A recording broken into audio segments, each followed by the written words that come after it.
नमस्कार। राहु और केतु इन दोनों ही छाया ग्रहों के बारे में बहुत ज्यादा बात की जाती है और इनसे बहुत डर भी लगता है। और विशेषकर राहु के बारे में तो बहुत ही ज्यादा आपने सुना होगा, उसके वीडियोस भी आपने खुद देखे होंगे। और कहा यह भी जाता है कि जो वर्तमान समय है वो राहु का ही समय है। वहीं पे केतु के बारे में भी बात की जाती है, लेकिन एज कम्पेयर टू राहु कम बात होती है। लेकिन अगर हम प्रैक्टिकली देखें तो राहु से जो ज्यादा खराब जिसके रिजल्ट्स होते हैं वो केतु के होते हैं। तो आज मैं यही शेयर कर रही हूँ कि केतु की महादशा में इन जनरल क्या होता है, क्योंकि केतु की महादशा होती तो कम समय की ही है, केवल 7 वर्ष की ही होती है और उसमें अलग अलग ग्रहों की अंतर्दशा भी आ जाती है। लेकिन ये 7 साल आपके जीवन के शायद पूरा जीवन आपका बदल देते हैं, क्योंकि इस तरह की केतु की महादशा होती है। राहु तो क्या होता है, फैलाव करने वाला होता है, चीजें देने वाला होता है। केतु वो चीजें ले लेता है। इसलिए केतु की जो महादशा होती है वो टफ जाती है, क्योंकि केतु एक तो सीक्रेट बहुत रखता है, प्लस जितनी भी नेगेटिव चीजें या जिसे हम केतु के लिए यही कहा जाता है कि वो डिटेचमेंट करवाता है, आइसोलेशन करवा देता है। जो भी चीजें आपके पास है वो सारी चीजें आपसे कहीं ना कहीं दूर कर देता है। यानी आपको भले ही आध्यात्मिक तौर पे मोक्ष मिले ना मिले, लेकिन दूसरी चीजों से आपका मन इतना परेशान हो जाएगा कि आप एंड ऑफ द डे धर्म, अध्यात्म, योग, ध्यान इनकी तरफ चले जाओगे। मीन्स कहीं ना कहीं आप मोक्ष के मार्ग पर ही चले जाने वाले हो। तो आज इस वीडियो में मैं शेयर करूंगी कि जब केतु की महादशा आए तो डरने की जरूरत नहीं होती है। इनफैक्ट हम जो चीजें पास में कहीं ना कहीं कुछ बैगेज लेके आ गए हैं, उन सारे कर्मों का भी हिसाब करने का ही समय होता है ये। और इसमें कुछ बहुत ही कॉमन रेमेडीज होती है, उनको करना चाहिए। तो सचमुच केतु की महादशा आपके लिए बहुत अच्छी भी साबित हो सकती है, क्योंकि राहु और केतु दोनों के ही बारे में ये माना जाता है कि ये दोनों ही ग्रह कहीं ना कहीं हमारे जो पास्ट लाइफ पूर्व जन्म है उनसे संबंधित है, और आगे के पुनर्जन्म से भी केतु संबंधित है। तो इसलिए इन दोनों का ही महत्व बहुत ज्यादा है, क्योंकि आपने अक्सर ही बहुत लोगों के मुंह से सुना होगा कि अभी इस जीवन में तो मैंने कुछ भी किसी का कुछ बिगाड़ा नहीं है, उसके बावजूद भी मुझे जीवन में इतनी तकलीफ उठाना पड़ रही है। तो ये क्या है, केतु ही है जो आपके पास्ट लाइफ के कर्मास बैगेज बन के लेकर आया है। या कई लोगों के मुंह से आपने ये भी सुना होगा कि अरे मैंने पास्ट में कहीं बहुत कुछ अच्छा किया होगा, इसलिए मुझे इस जन्म में ये प्रतिफल प्राप्त हो रहे हैं। तो दोनों ही अवस्था में कहीं न कहीं केतु ही हमारे पास्ट लाइफ के भी जो भी हमारे लोन्स हैं, एक तरह के ऋणानुबंध जिनको हम बोलते हैं, वही इंडिकेट करता है। और अगर 5वें भाव और 12वें भाव में अगर को लेके आपके बैठ गया है, तब तो पक्का है कि वो आपके पुनर्जन्म और पूर्व जन्म यानी कि पास्ट लाइफ भी और आगे आने वाली लाइफ को भी इंडिकेट कर रहे हैं। तो राहु और केतु की जब भी महादशा आती है तो उस समय यह अंतर्दशा भी आती है इन जनरल, क्योंकि राहु की तो लंबी होती है दशा भी और अंतर्दशा भी। तो उस समय में आप ये देखेंगे कि जो भी चीजें आपको मिल रही है वो आप इन जनरल लौटाते नहीं हो। अगर आपकी नीयत सही नहीं है तो आपसे कोई मांगेगा भी नहीं।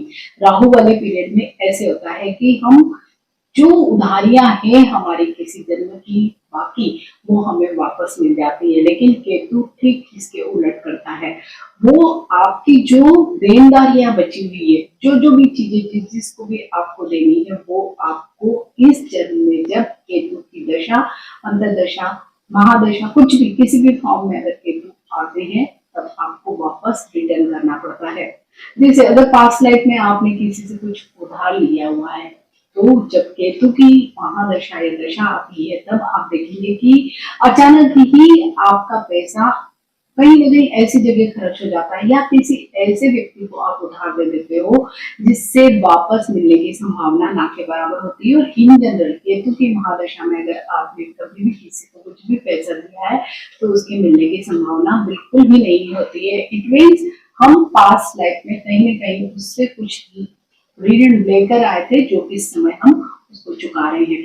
ठीक है, ऐसे ही केतु डिटेचमेंट भी करवाता है। डिटेचमेंट किस तरह से, जैसे आप कहीं पर भी बहुत सालों से रह रहे हैं, बहुत आपका अच्छा सोशल सर्कल बना हुआ है, बहुत फ्रेंड्स है, आप बहुत पार्टी करते हैं, बहुत मजा कर रहे हैं, अचानक ही आ जाती है केतु की महादशा।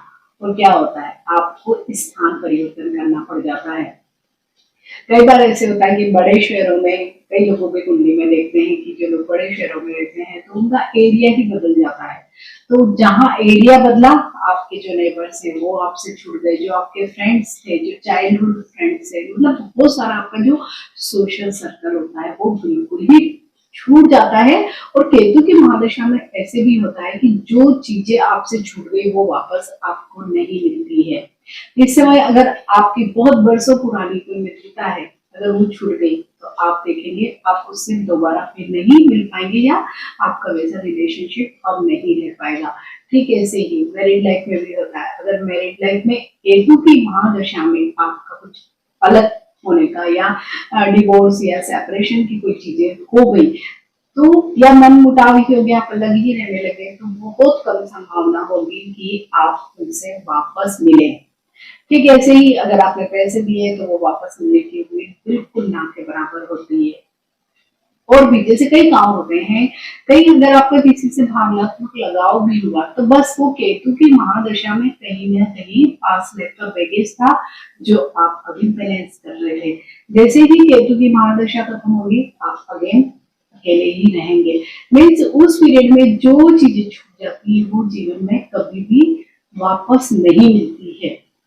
इसलिए केतु को मोक्ष कारक कहा जाता है। मोक्ष का मतलब बिल्कुल भी धर्म या अध्यात्म से जुड़ा हुआ नहीं है, क्योंकि मरने के बाद तो मोक्ष किसने देखा है। लेकिन हाँ, मोक्ष को हम फिजिकल फॉर्म में भी देखते हैं, इकोनॉमिकल में भी देखते हैं, भावनात्मक रूप से भी देखते हैं कि हमारे ऐसे कई सारी लेनदारियां देनदारियां जो बची होती है वो सब बैलेंस होती है केतु के ही पीरियड में। और जब ये लेनदारियां हमारी खत्म हो जाती है, देनदारियां हमारी खत्म हो जाती है, तो क्या होता है, हमें मोक्ष मिल जाता है। मीन्स एक कंप्लीट मोक्ष, मीन्स कोई भी चीज हम पर अब बकाया नहीं है। इसलिए केतु की दशा महादशा में फाइनेंशियल लॉसेस बहुत ज्यादा होते हैं। उस समय पे जॉब भी बहुत बार छूट जाती है लोगों की, या कई बार जॉब चलती भी होती है, उन्हें पैसे ही नहीं मिलते हैं। बिजनेस चल रहा होता है लेकिन उसमें इनकम नहीं होती है, या हमारी वजह से कोई और लोगों को फायदा हो रहा होता है। तो ये क्या है, ये सब हमारी जिम्मेदारियां हैं जो हम इस समय केतु के ही पीरियड में चुका रहे होते हैं। साथ ही केतु का एक नेचर होता है रहस्य रखना। अगर जनरल बातों में रहस्य रखे तो इतना हमें फर्क नहीं पड़ेगा, लेकिन सबसे बड़ी बात ये होती है केतु की महादशा में कि आपको छोटे मोटे लोग निरंतर परेशान करते ही रहते हैं। 7 साल के पीरियड में बहुत बार ऐसी स्थितियां आती है। हालांकि कोई बड़े रोग नहीं होते, लेकिन ज्यादातर केतु की महादशा में ये होता है कि आपको भले बहुत छोटा ही कोई रोग हुआ, कोई छोटी बीमारी हुई है, लेकिन वो डायग्नोस ही नहीं होती है। सपोज आपको बुखार आया, आप डॉक्टर को दिखाने गए, डॉक्टर ने बोला वायरल है, वो बुखार आपका ठीक ही नहीं हुआ, 8-10 दिन बाद आप दोबारा गए तो डॉक्टर ने फिर से टेस्ट आपके करवाए, फिर आपका मालूम पड़ा कि टाइफाइड या कोई अदर कोई बीमारी निकल आई। मीन्स वो कभी भी इजीली कोई भी बीमारी को डायग्नोस नहीं होने देता है। और इसीलिए केतु की महादशा में जो बीमारियां होती है वो बहुत लंबी खींची चली जाती है। मीन्स सिम्टम्स कोई और बीमारी के होते हैं और अंत में जब हम देखते हैं सारे टेस्ट वगैरह करवा के तो कोई और ही बीमारी निकल के आ जाती है। तो उसमें क्या होता है कि हमारा जो पैसा है वो भी खर्च होता है, एनर्जी भी खत्म होती है और समय भी जाता है, उससे हमारा करियर भी प्रभावित होता है। तो ये क्या है, सब पास्ट लाइफ की कर्मा का बैलेंस करने का ही ये समय है। तो इस समय रिश्ते भी बहुत ज्यादा खराब हो जाते हैं, बहुत ज्यादा केतु के ही पीरियड में डिवोर्स या सेपरेशन की ही चीजें हम देखते हैं। तो वो भी हमारे जो भी पास्ट लाइफ के कर्मा से उनका बैलेंस होने का ही समय है। अगर आपका जन्म केतु के किसी भी नक्षत्र में हुआ तो आप मानकर चलिए कि आपकी जो मृत्यु हुई है वो केतु के नक्षत्र में ही हुई होगी, इसलिए आपका जन्म यहाँ पर हुआ है। केतु के 3 नक्षत्र होते हैं, अश्विनी, मघा और मूल नक्षत्र, और इन्हें गंड मूल नक्षत्र भी कहा जाता है। मीन्स जो रूट्स से मीन्स स्टार्टिंग जो करते हैं, ट्रांजिशन को दिखाते हैं, वो ही नक्षत्र ये होते हैं। और इसलिए जब भी कोई बच्चा गंड और मूल नक्षत्र में पैदा होता है तो उसकी 28 दिनों के भीतर ही शांति कराई जाती है। मीन्स वो एक लंबी पूजा होती है, वो केवल इसीलिए की जाती है कि आप जो भी पास्ट लाइफ के बैगेज या कर्मास को लेकर आ गए हैं उनको वहीं पे आपके जन्म लेते से ही उनका निपटारा कर दिया जाए। लेकिन जिन लोगों का भी अगर शुक्र की महादशा में जन्म हुआ तो उन लोगों के जीवन में केतु की महादशा कभी भी नहीं आती है। लेकिन जिन लोगों का भी जन्म मंगल की महादशा में हुआ हो, बुध की महादशा में हुआ हो या गुरु की महादशा में हुआ हो तो उनके लिए केतु की महादशा बहुत अच्छी जाती है। लेकिन ठीक इसके विपरीत अगर सूर्य की महादशा, चंद्रमा की महादशा या इन ग्रहों की महादशा में अगर जन्म हुआ या राहु और केतु की महादशा में जन्म हुआ तो उन लोगों के लिए केतु की महादशा बहुत ही खराब जाएगी। अगर केतु के ही नक्षत्र में पैदा हुए तो आपकी केतु की महादशा स्टार्टिंग से ही लगेगी, जो आपको कहीं न कहीं शारीरिक रूप से परेशान करती है। मीन्स अगर आपका जन्म हुआ और उसके बाद अगर कोई भी महादशा दूसरे नंबर, चौथे, छठे, आठवें यानी कि इवन नंबर पर अगर आती है तो वो महादशा आपके लिए बहुत अच्छी होगी। लेकिन ठीक इसके विपरीत अगर ऑड नंबर पे जैसे 1, 3, 5, 7 ये वाले नंबर पे आएगी तो वो महादशा आपके लिए बहुत खराब मानी जाती है।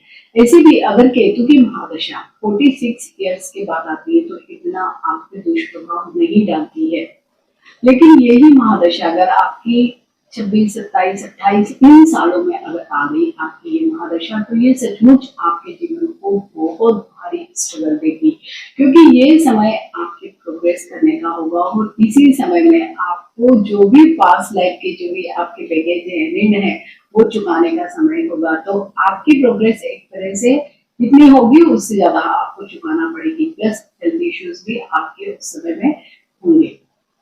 और जैसे कि अगर जन्म के समय सूर्य, चंद्र, राहु या शनि की आ जाए तो उन लोगों के लिए केतु की महादशा जीवन में जब भी आती है तो बहुत ज्यादा नुकसान करवा कर ही जाती है। मीन्स आपको बहुत सारी चीजें वापस लौटाना पड़ती है। केतु का एक ये भी माना जाता है कि 46 ईयर्स के बाद केतु अपने आप से ही तंग करना बंद कर देता है, क्योंकि यूं भी 46 तक ही आप ज्यादातर जो चीजें आपका करियर है या आपकी पर्सनल लाइफ है यही चीजें आप करते हैं। इसके बाद इन जनरल लोग 50 के आसपास, क्योंकि एक दूसरा ही फेज स्टार्ट होता है जहाँ पे हम थोड़ा सा योग, ध्यान या धर्म में रुचि रहने लगते हैं, तो उस समय में इतना प्रभाव नहीं पड़ता है, क्योंकि उस समय केतु क्या करेगा, आपको पढ़ने लिखने की तरफ डाइवर्ट कर सकता है, आपको अकल या ज्योतिष, कई लोगों को योग में रुचि हो जाती है, कई लोग को आयुर्वेद में रुचि हो जाती है। मीन्स कोई अलग तरीके की चीजों में आपकी रुचि उस समय में बन जाती है।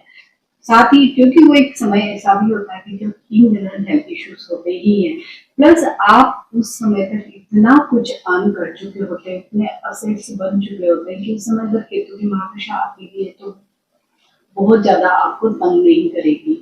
तो केतु क्या है, एक स्पिरिचुअल प्लेनेट है, क्योंकि केतु के पास सिर तो है नहीं, केवल धड़ ही धड़ है। इसलिए कहा जाता है ना कि केतु के पीरियड में हम डायरेक्शन लेस हो जाते हैं, क्योंकि जब सिर ही नहीं है तो हाथ पैर किधर भी चलेंगे।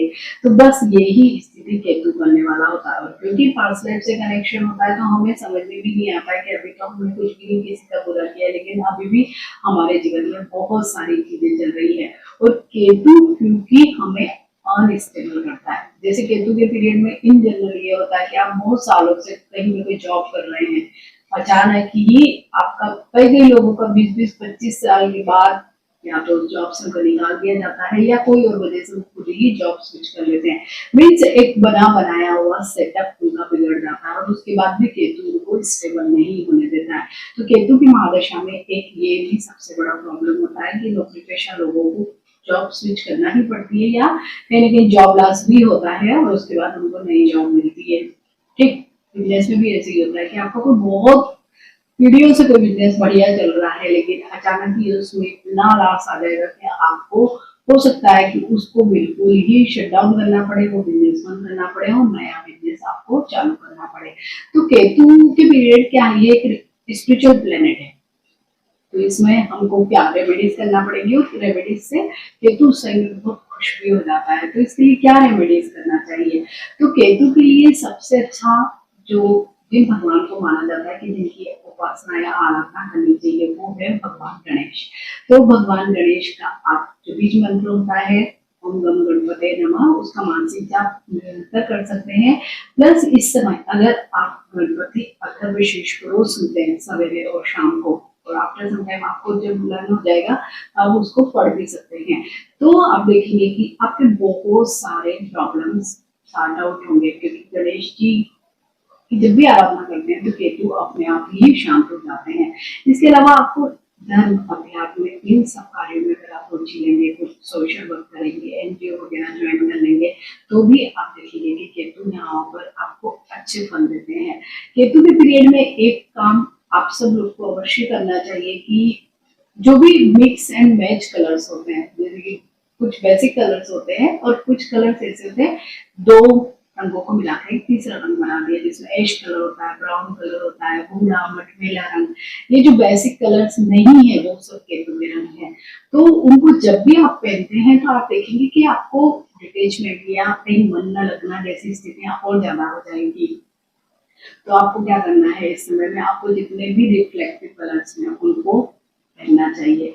तो भी एक केतु की रेमेडी मानी जाती है। और केतु की रेमेडी में क्या होता है कि जो लोग भी गरीब हैं या बहुत ज्यादा जिनको नीड है, आप उनको कुछ भी डोनेट करते हैं, और विशेषकर अगर कोई ब्लैंकेट डोनेट करते हैं तो आपके लिए बेहद अच्छा होगा। इसके साथ ही गणेश जी को अगर बुधवार के दिन आप दूर्वा चढ़ाएं, बेसन की कोई भी चीज आप लोगों को चढ़ाते हैं, तो भी आप देखेंगे कि आपके बहुत सारे जो प्रॉब्लम्स केतु की महादशा में अगर आप फेस कर रहे हैं तो उनमें बहुत कमी हो जाएगी। क्योंकि एक स्पिरिचुअल प्लेनेट है तो स्पिरिचुअलिटी से ही इसको हम काट सकते हैं।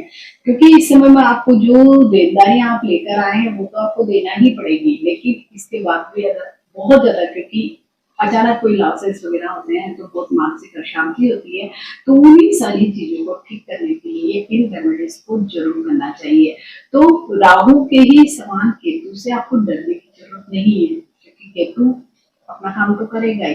क्योंकि हमें मालूम नहीं होता है कि हम पास्ट से क्या क्या चीजें लेकर आ गए हैं, और जब वो यहाँ पे अभी प्रेजेंट में घटित होती है तो हम बहुत शॉक कर जाते हैं और हमें बहुत स्ट्रेस होता है, या हमें बहुत अगर फाइनेंशियल लॉस हो रहा है, हेल्थ इश्यूज हो रहे हैं, रिश्ते हमारे ठीक नहीं चल रहे हैं, तो हमें लगता है कि पता नहीं ये अंत होगा या नहीं होगा। लेकिन जैसे ही केतु का जब पीरियड खत्म होता है और फिर आती है शुक्र की महादशा, जो आपके जीवन को फिर से जैसे होता है ना कि रिवाइव करती है, बस वही समय होता है। और केतु की महादशा क्योंकि 7 साल की ही होती है, तो पीरियड जो होता है अंतदशाओं का बहुत जल्दी जल्दी चला जाता है, तो हमें समझ में भी नहीं आता है कि कब क्या चीज हो रही है। मीन्स ज्यादातर केतु क्या करता है, हमें शॉक दे के करता रहता है। तो अगर आपकी भी केतु की महादशा चल रही है तो आप एक बार किसी भी एस्ट्रोलॉजर से जरूर अपनी पत्रिका का डिटेल एनालिसिस करवा लीजिए। और केतु की ही महादशा में अगर हम पीएलआर करते हैं, पास्ट लाइफ रिग्रेशन करते हैं, तो बहुत अच्छे रिजल्ट्स मिलते हैं।